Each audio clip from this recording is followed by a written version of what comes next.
Es un placer, queridos hermanos, darles la bienvenida a este canal de Seamos Enseñados por Jehová para revisar juntos nuestro estudio de la revista La Atalaya para esta semana del 13 al 19 de septiembre.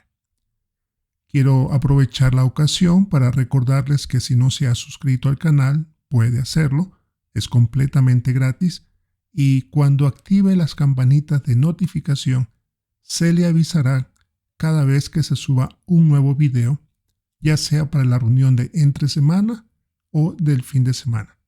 Recuerden que son solo algunas sugerencias que se nos dan. Para esta ocasión tenemos el artículo de estudio número 28. El título: Fomentemos la paz y no las competencias. El texto bíblico en el que se centra este estudio es Gálatas 5:26. No nos volvamos egocéntricos, fomentando competencias entre unos y otros y envidiándonos unos a otros. En cuanto al avance del estudio dice: así como las pequeñas grietas pueden debilitar una vasija de barro, el espíritu competitivo puede debilitar una congregación. Si la congregación no está fuerte y unida, no puede ser un lugar pacífico para adorar a Dios. Este artículo analizará por qué no debemos pensar que somos mejores que los demás y qué podemos hacer para fomentar la paz en la congregación. Empecemos revisando el párrafo 1. La pregunta es: ¿a qué puede llevar el espíritu competitivo? A realizar acciones nada apropiadas. En los negocios se puede usar tácticas despiadadas contra sus rivales. Un deportista puede lesionar a propósito a otro jugador. Un estudiante puede hacer trampa en los exámenes. Es por eso que debemos cuidar que en la congregación no existan competencias de ningún tipo. El párrafo 2. ¿Qué veremos en este artículo? Hablaremos de qué defectos nos pueden llevar a querer para ser mejores que nuestros hermanos. Además, analizaremos los ejemplos de varios siervos fieles de Dios que no se dejaron llevar por este espíritu competitivo. A continuación tenemos el subtema: hagámonos un autoexamen. La pregunta 3. ¿Qué preguntas debemos hacernos? ¿Necesito compararme con otros para así sentirme bien conmigo mismo? ¿Qué me impulsa a trabajar en la congregación? ¿Es un deseo de ser mejor que los demás o al menos mejor que cierto hermano o hermana? ¿O es sencillamente mi deseo de darle lo mejor a Jehová? Antes de hacer la pregunta del párrafo 4, leamos Gálatas 6, 3 y 4. Porque si alguien se cree que es algo cuando no es nada, se está engañando a sí mismo, pero que cada uno examine sus propias acciones y entonces tendrá razones para alegrarse por lo que él mismo ha hecho sin compararse con otra persona. La pregunta 4 dice: ¿por qué no debemos compararnos con los demás, como dice Gálatas 6, 3 y 4? Porque si al compararlos con otros nos sentimos superiores, nos podemos volver orgullosos. Y si al contrario nos sentimos inferiores, nos podemos desanimar. Un ejemplo de eso es la hermana Caterina. Ella dijo: tenía la costumbre de compararme con otras hermanas que parecían más bonitas, más hábiles en el ministerio y más amigables. Eso me hacía sentir que no valía para nada. El párrafo 5. ¿Qué aprende usted de lo que le pasó a un hermano llamado Hyun? Hubo un tiempo en el que él veía como rivales a quienes tenían privilegios en la congregación. Los criticaba y casi nunca estaba de acuerdo con lo que decían. Eso provocó divisiones en su congregación. Algunos amigos le ayudaron a ver que tenía un problema hizo los cambios necesarios y hoy es un anciano muy bueno. Ahora tenemos el subtema: no seamos egocéntricos ni envidiosos. Antes de hacer la pregunta, leamos Gálatas 5:26. No nos volvamos egocéntricos, fomentando competencias entre unos y otros y envidiándonos unos a otros. La pregunta dice, según Gálatas 5:26, ¿qué defectos pueden llevarnos a manifestar un espíritu de competencia?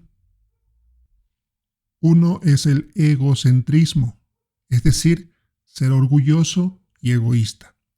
Y el otro, la envidia. No solo desear lo que la otra persona tiene, sino que también desear que esa persona no lo tenga. Párrafo 7, la pregunta es, ¿qué ejemplo nos ayuda a entender los daños que provocan el egocentrismo y la envidia? Es como el combustible de un avión que tiene impurezas. Puede que el avión consiga despegar, pero es muy peligroso a la hora de aterrizar. Puede ser hasta fatal. Asimismo sucede con el cristiano que sirve a Jehová. Si es egocéntrico y envidioso, terminará estrellándose, dejando de servir a Jehová y perjudicando a otros. Párrafo 8. ¿Cómo podemos luchar contra el egocentrismo? Si pensamos que los demás son superiores a nosotros, no competiremos con quienes tienen más talentos o habilidades que nosotros. Más bien, nos alegraremos por ellos. Y si los hermanos que tienen talentos se concentran en usar esas buenas cualidades en servir a Jehová, producirá paz y unidad en la congregación. El párrafo 9. ¿Qué nos ayudará a controlar la tendencia a la envidia?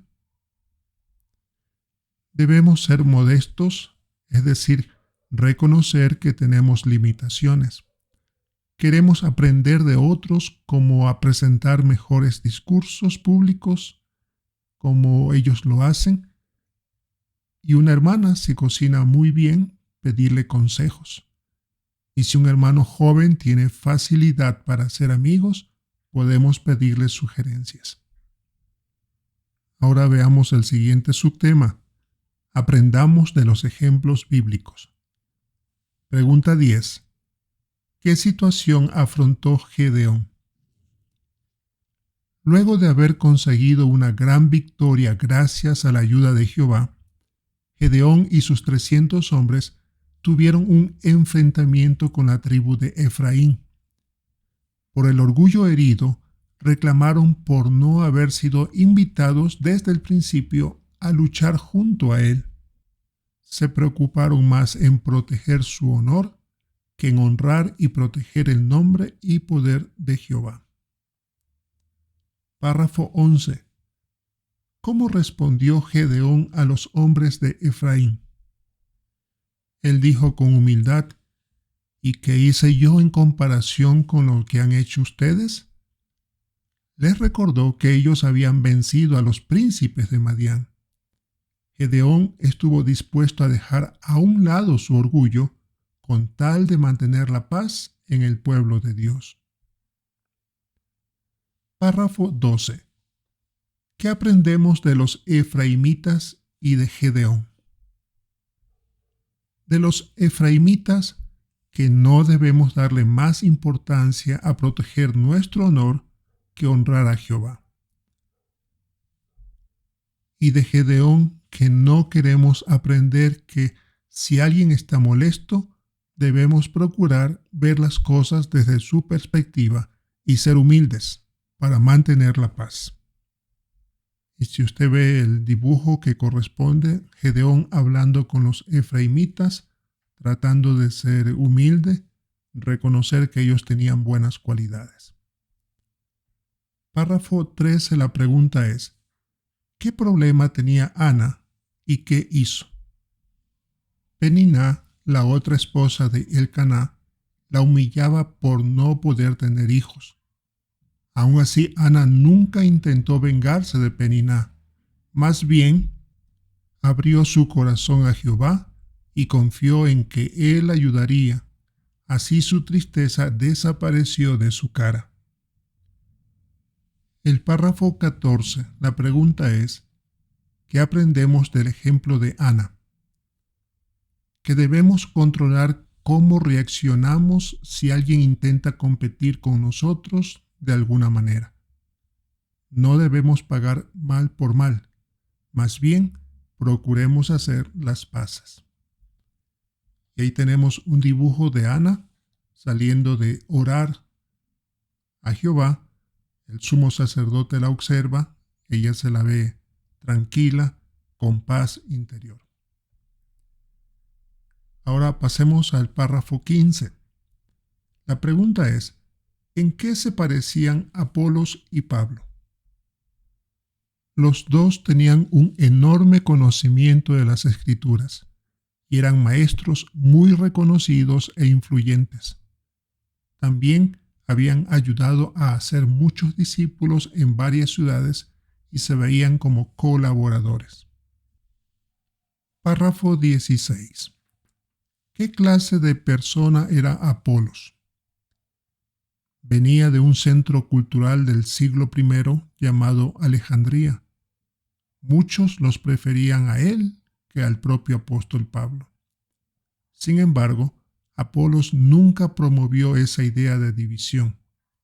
Usó sus habilidades para fortalecer a los hermanos y fue humilde dejándose enseñar el camino de la verdad por Áquila y Priscila. Párrafo 17. ¿Qué hizo Pablo para fomentar la paz? Nunca se sintió amenazado por Apolos. Pablo siempre fue humilde, modesto y razonable. Dirigió toda la atención a Jehová y a Jesucristo.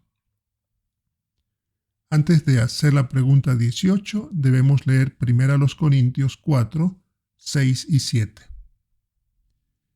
Hermanos, he dicho estas cosas usándome a mí y a Apolos como ejemplos para su beneficio, para que aprendan de nosotros esta regla. No vayan más allá de las cosas que están escritas. Así no se llenarán de orgullo y no se pondrán a favor de uno y en contra de otro. Pues, ¿quién hace que tú seas diferente a los demás? En realidad, ¿qué tienes tú que no hayas recibido? Entonces, si lo recibiste, ¿por qué vas presumiendo como si no lo hubieras recibido? La pregunta del párrafo 18, en armonía con 1 Corintios 4, 6 y 7, que aprendemos de los ejemplos de Apolos y Pablo. Debemos reconocer que todo el duro trabajo que hacemos por ayudar a las personas es gracias a la bendición de Jehová. Y si tenemos responsabilidades en la congregación, queremos hacer todo lo posible para fomentar la paz y la unidad. Si somos ancianos y siervos ministeriales, debemos basar nuestros consejos en la palabra de Dios y en nuestro modelo Jesucristo. Párrafo 19. ¿Qué puede hacer cada uno de nosotros? Y nos sugiere ver el recuadro de no fomentemos competencias. Queremos usar nuestros talentos o habilidades para servirnos unos a otros. Aunque no aportemos mucho, queremos fomentar la unidad entre todos nosotros. Juntos hagamos esfuerzo por borrar cualquier pequeño rastro de espíritu competitivo y mantener la paz en la congregación. Ahora tenemos las preguntas de repaso. ¿Por qué debemos hacernos un autoexamen? Debemos examinar la razón de por qué servimos a nuestros hermanos. Si estamos promoviendo competencia en la congregación o si le estamos dando lo mejor de nosotros a Jehová. La otra pregunta, ¿qué nos ayudará a no fomentar un espíritu competitivo? considerar a los demás superiores a nosotros, ver sus habilidades como algo que imitar para mejorar, no ser envidiosos ni egocéntricos, ser modestos y usar nuestros dones para alabar a Jehová y promover la paz y unidad en la congregación. La tercera pregunta: ¿qué le han enseñado los ejemplos de Gedeón, Ana, Apolos y el apóstol Pablo? Aunque alguien haga un reclamo equivocado, ver el asunto desde la perspectiva de la otra persona. No devolver mal con mal, sino expresar nuestros sentimientos a Jehová y dejar todo en sus manos. Ver a nuestros hermanos como colaboradores y no como rivales. Bien, queridos hermanos, este es el estudio entonces que corresponde para esta semana, del 13 al 19 de septiembre. Esperamos el poder aprovechar bien y usar el conocimiento que Jehová nos da. Le recordamos nuevamente que si no se ha suscrito aún al canal, puede hacerlo para recibir las notificaciones cada vez que se suba un nuevo video. Esperamos el poder seguir siendo enseñados por Jehová.